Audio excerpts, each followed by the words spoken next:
Hello, Emmanuel family and friends. Greetings from Sewanee, Tennessee. We made it.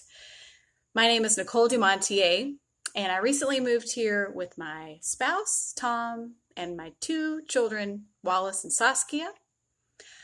Wallace is already going to school here in person and struts into the school like she owns it. Saskia has loved meeting all the neighborhood cats and dogs, and Tom has already started seminary classes. Thank you for helping us get here. It feels like we're on a 3-year vacation, except we packed way too much stuff. Hopefully you can't see it behind me. And again, let me really say thank you for all of your love and support getting us here. I have to say, getting here for me was not a cakewalk. I think moms have a lot of fears. I certainly do. And I feel like just as a person, I have like an extra helping, an extra dose of fear that I have been given on my plate that can make me totally overwhelmed and stuck. And in fact, back in December, January, I really started to feel that. How was I going to finish my own schooling while Tom was going to start school himself and a new profession and moving with 2 kids? We moved to Stanton in our cars. In fact, I was so worried I had to go talk to Shelby. And of course that helped. And that was before the pandemic hit. Fear gets a bad rap. Fear has a lot of negative connotations. It's the dark side. It can cause a lot of violence and misunderstanding. However, during this past year, when things were getting really scary for me, there was a little book that I was reading, and it's a daily prayer book from the Coromila community, which is in Northern Ireland. There are some great prayers in this book, and I love the introduction.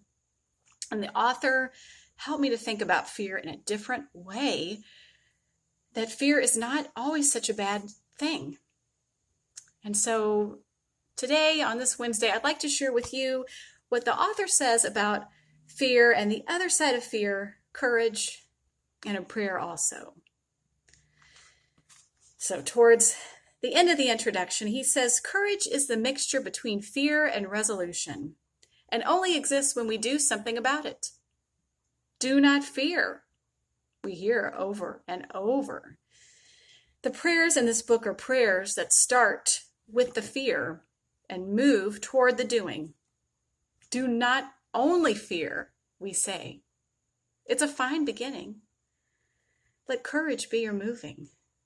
Let prayer help. And so before I read that prayer for courage, I just want to say, may your fear, whatever that is at the moment, a doctor's appointment, virtual learning, going back to church in person, moving, may that fear start to move you towards something like connection with another person, or as a way to learn, a way to grow, and ultimately, however slowly, towards courage. And finally, here is that prayer for courage. Courage comes from the heart, and we are always welcomed by God, the Cree of all being.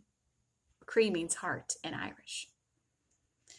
We bear witness to our faith, knowing that we are called to live lives of courage, love, and reconciliation in the ordinary and extraordinary moments of each day. We bear witness, too, to our failures and our complicity in the fractures of our world. May we be courageous today. May we learn today. May we love today. Amen. Amen.